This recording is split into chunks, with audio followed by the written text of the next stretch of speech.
آج ہم حضور اکرم صلی اللہ علیہ وآلہ وسلم کے ظاہری دور سے تقریباً 1400 سال بلکہ 1450 سال دور ہو چکے ہیں، اور حضور اکرم صلی اللہ علیہ وآلہ وسلم سے دور جتنا دور ہوتا جائے گا اتنی غفلت آتی جائے گی، اتنی انسان کے اندر بے باکی آتی جائے گی، اتنا انسان کے اندر بے خوفی آتی جائے گی، اتنا انسان دنیا کی جھمیلوں میں ڈوبتا چلا جائے گا، اتنا انسان گناہوں کے اندر ڈوبتا چلا جائے گا۔ اس لیے کہ جو زمانہ سب سے بہترین زمانہ ہے وہ حضور اکرم صلی اللہ علیہ وآلہ وسلم کے قدموں سے لگا ہوا زمانہ ہے۔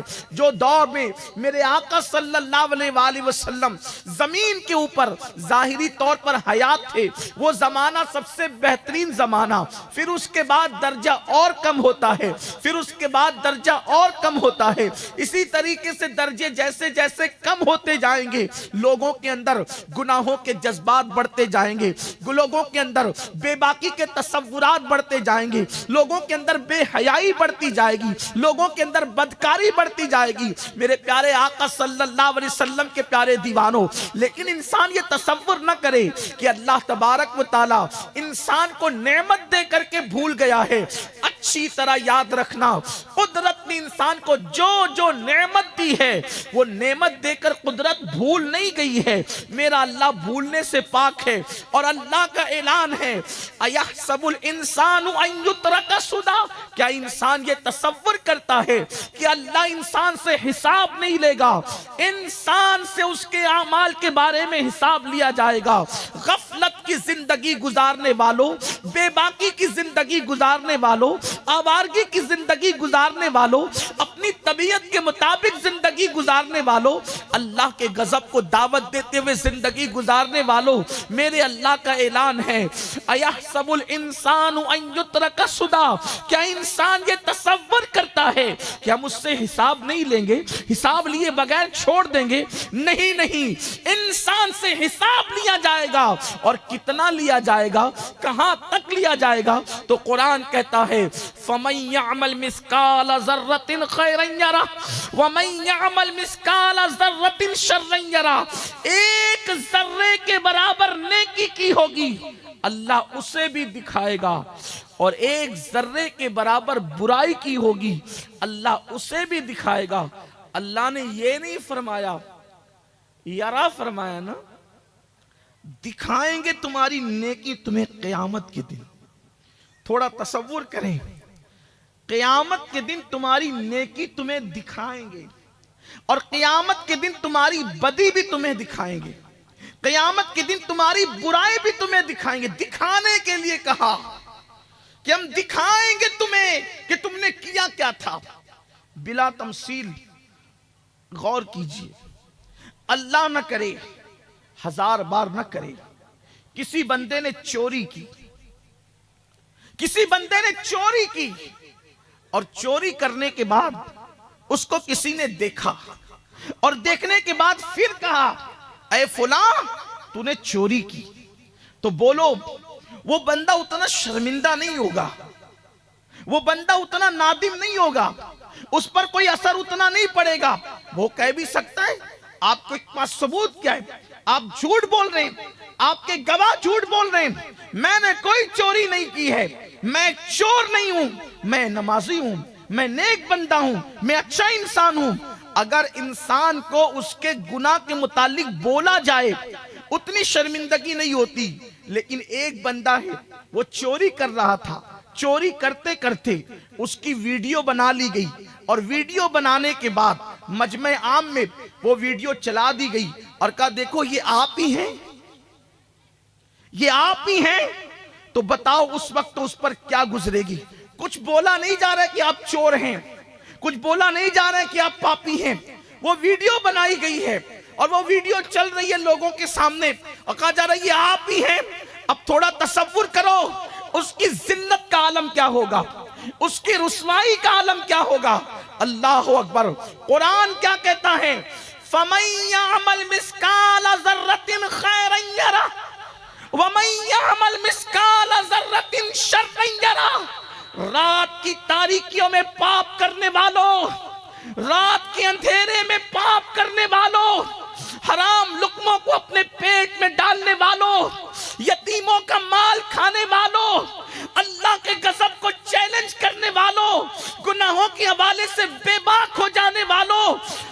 گلے میں گناہ کر کے سفید اور قیمتی لباس پہن کر لوگوں کے درمیان عزت بادار بن کر آنے والوں، ذرا سوچو تو صحیح، قرآن کہتے ہیں وَمَن يَعْمَلْ مِثْقَالَ ذَرَّةٍ شَرًّا يَرَهُ، اگر تم نے ذرے کے برابر ایک بدی کی ہوگی، ایک پاپ کیا ہوگا، وہ بھی تمہیں بتا دیا جائے گا، دکھا دیا جائے گا، دکھایا جائے گا۔ کہیں ایسا تو نہیں ہوگا پورا میدان محشر جمع ہوگا، انبیاء، اولیاء، صحابہ، اقطاب سب ہوں گے، اور قدرت کا کیمرہ، یہ دنیا کا کیمرہ نہیں، قدرت کا کیمرہ چلایا جائے گا۔ زنا کرنے والا یہ تو ہی ہے، تو رات کو زنا کر رہا تھا، یہ تو یہ دیکھ، اللہ اکبر۔ اس وقت انسان کی شرمندگی کیا ہوگی، اس وقت انسان کی ندامت کیا ہوگی، یہ شراب پینے والا تو ہی ہے۔ قرآن کہتے ہیں تیرے گناہ تجھے بتائے جائیں گے، اور کتنے، ذرہ برابر بھی کیا ہے تو بھی بتائے جائیں گے۔ جیسے نیکی بتائی جائے گی ویسے تیرے پاپ بھی بتائے جائیں گے۔ ذرا سوچو تو صحیح، اگر 4 لوگوں کے سامنے کسی کے گناہ کرنے کی ویڈیو وائرل ہو جائے تو انسان گلی میں سر اٹھا کر چلنے کے قابل نہیں رہتا، گردن اٹھا کے چلنے کے قابل نہیں رہتا۔ دنیا کے 4 لوگوں کے سامنے گناہ کی ویڈیو وائرل ہو جائے تو انسان خودکشی کرنے کی کوشش کرتا ہے۔ اب اس دنیا میں کیسے جیوں گا کہ میرے دوستوں کو میرے گناہ کا پتہ چل گیا، میرے محلے والوں کو میرے گناہ کا پتہ چل گیا۔ اے نادان انسان سوچ تو صحیح، دنیا میں 4 لوگوں کو پتہ چلا تو تیری ندامت اور تیری ذلت کا عالم یہ ہے۔ میدان محشر میں تو تیرے گناہوں کی کو گویا کہ قدرت کی اسکرین پر جیسا کہ اس کی شان کے مطابق بنائی ہوئی ہے، جب تیرے گناہ چلائے جائیں گے، 1 گناہ نہیں ہوگا، 2 گناہ نہیں ہوں گے، 10-20 گناہ نہیں ہوں گے، تیری پوری زندگی کا نامہ اعمال ہوگا۔ ہاں، نمازوں کے اوقات میں کیرم کھیلتے بیٹھنا، نمازوں کے اوقات میں تاش کے پتوں کو کھیلتے ہوئے بیٹھنا، نمازوں کے اوقات میں گپ شپ کرتے ہوئے بیٹھنا، کبھی شراب کے اڈوں پہ جا کے شراب پینا، کبھی اپنی بیویوں پہ ظلم کرنا، کبھی اپنے بچوں پہ ظلم کرنا، کبھی اپنے ماں باپ پہ ظلم کرنا، کتنے گناہوں کا غبار اپنے نامہ اعمال کے دفاتر میں بحیثیت گندگی کے ہم درج کرا چکے ہیں۔ کبھی سوچا میدان محشر بپا ہوگا؟ کون سا میدان محشر جہاں جبریل بھی تھر تھر کانپ رہے ہوں گے؟ کون سا میدان محشر جہاں نوح علیہ السلام جیسا پیغمبر، جہاں آدم علیہ السلام جیسا پیغمبر، جہاں ابراہیم علیہ السلام جیسا پیغمبر، اللہ اکبر، خدا کی خشیت سے نفسی نفسی پکار رہے ہوں گے، وہاں ہم جیسے پاپیوں کا حال کیا ہوگا؟ میرے آقا علیہ السلام کے پیارے دیوانوں، جس آیہ کریمہ کو پڑھا ہے اس کی طرف آنے سے پہلے ایک حدیث پاک پیش کروں۔ خدا کے لیے یہ دنیا کی رنگریلیوں میں ڈوب کر کتنے گناہ کرو گے، اپنے اللہ کو کتنا ناراض۔ آؤ ذرا دیکھو تو صحیح، کیا ہم زمین پہ گناہ کرنے آئے تھے؟ کیا ہم زمین پہ پاپ کرنے آئے تھے؟ کیا ہم زمین پہ اللہ کو ناراض کرنے آئے تھے؟ آؤ جو معصوم لوگ ہیں، معصوم کس کو کہتے ہیں؟ جو گناہ کرتا ہی نہیں، کر ہی نہیں سکتا، حتیٰ کہ گناہ کا تصور بھی کبھی اس کے قریب ہو کر کے نہیں گزرتا، انہیں معصوم کہتے ہیں۔ اور وہ معصوم کون لوگ ہیں؟ وہ انبیاء کرام ہیں، وہ فرشتے ہیں، یہ معصوم لوگ ہیں۔ اللہ اکبر۔ اب آؤ ذرا دیکھو معصوم لوگوں کا حال قیامت کے دن کیا ہوگا، میدان محشر میں کیا ہوگا۔ تھوڑا سا آج ہم میدان محشر گھوم لیتے ہیں تصورات کی دنیا میں۔ بڑی معذرت کے ساتھ آپ نے، چونکہ مجھے باپو نے عنوان بھی دیا تھا کہ آپ کسی اصلاحی عنوان پہ گفتگو کریں، تو میں نے سوچا میری قوم جنت کے بہت ٹکٹ خرید چکی ہے، ذرا حقائق میں لوگوں کے سامنے پیش کر دوں تاکہ میری بھی اصلاح ہو جائے اور ان کی بھی اصلاح ہو جائے۔ توجہ سے سننا، یاد رکھنا، اس دنیا میں میں بھی اور آپ بھی پہلی اور آخری مرتبہ آئے ہیں، نہ اس سے پہلے ہم دنیا میں کبھی آئے تھے اور نہ اب اس کے بعد دنیا میں آئیں گے۔ فرسٹ اینڈ لاسٹ چانس ہے، یہاں جو کرنا ہے کر لو، یہ دنیا ہی پر آخرت کا انحصار ہے۔ دنیا میں جیسے زندگی گزارو گے آخرت میں ملنا کچھ نہیں ہے، وہی ملے گا۔ یہاں ہم بونے کے لیے آئے ہیں۔ آپ میں کہ بہت سارے لوگ کسان ہیں نا، کسان، اللہ اکبر، آج تو بیچارے کسانوں پر بھی جو ہے بڑی عجیب سی کیفیت کیفیت بن آئی ہے۔ اللہ کرے کسانوں پر رحم ہو جائے۔ اللہ اکبر۔ میرے پیارے آقا صلی اللہ علیہ وسلم کے پیارے دیوانوں، تو عرض یہ کر رہا تھا کہ کسان ہیں آپ، دیکھو کسان کرتا کیا ہے؟ کسان جب کاٹنے کے دن آتے ہیں تو کاٹتا وہی ہے جو اس نے بویا تھا۔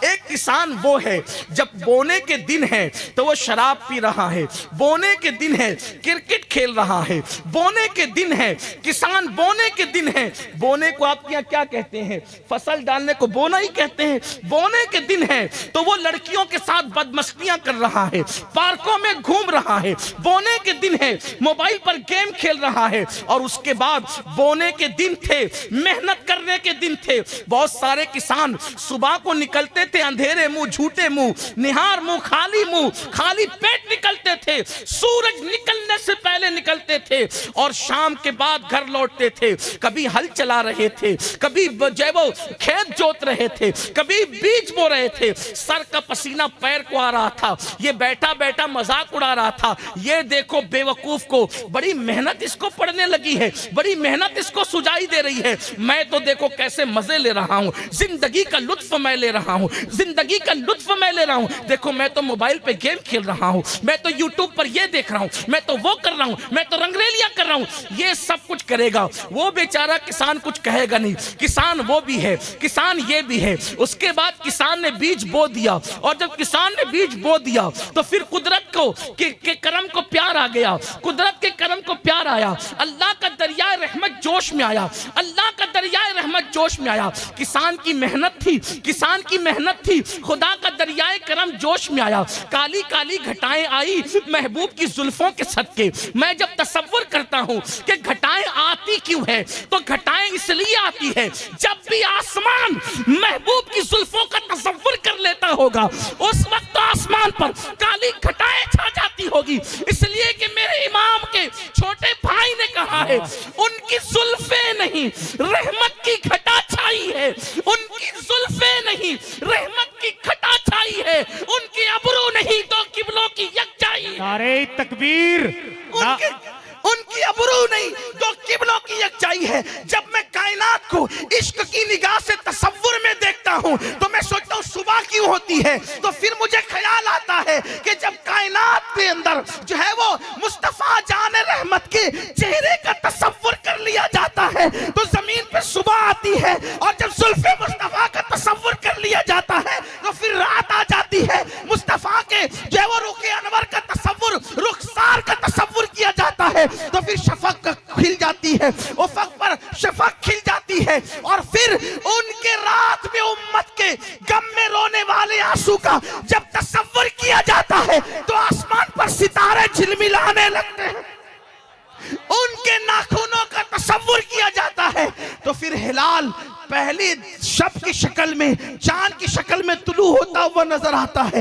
پتا چلا پوری کائنات تصور مصطفیٰ پر چل رہی ہے اور کائنات کا نظام چل رہا ہے۔ تو عرض یہ کر رہا تھا، کسان نے بیج بویا، کسان نے ہل جوتا، کسان نے کھیت صاف کیا، اور اس کے بعد جب بیج بو دیا تو قدرت کے دریائے کرم کو جوش آیا، اور پھر کالی کالی گھٹائیں آسمان پہ چھا گئی، ایسا برسا کہ کھیتوں کے اندر جو ہے پانی سے کھیتوں کو سیراب کر دیا۔ پھر اس کے بعد وہ محنتی کسان محنت کر کے اللہ کے کرم پر اب اس نے گویا کہ اپنی ناؤ کو چھوڑ دیا، اور پھر چند دن گزرے تھے کہ ننھی سی کوپلیں اٹھنی شروع ہوئی، اور اس کے بعد دیکھتے ہی دیکھتے سیاہ کھیت ہرے کھیت میں تبدیل ہو گیا۔ پھر اس پر جو ہے ایسی فصل آئی۔ اب چند ماہ گزرنے کے بعد جو محنت کر رہا تھا اس کے بھی کاٹنے کا وقت آیا، جس نے محنت نہیں کی تھی اس کے بھی کاٹنے کا وقت آیا۔ دونوں کے کھیت میں اب فرق یہ ہے کہ جو عیاشی کر رہا تھا، بدکاری کر رہا تھا، ٹائم پاس کر رہا تھا، اس کا کھیت تو اب کانٹوں سے بھرا پڑا ہے، اس کا کھیت تو بے شرم گھاسوں سے بھرا پڑا ہے، اس کا کھیت تو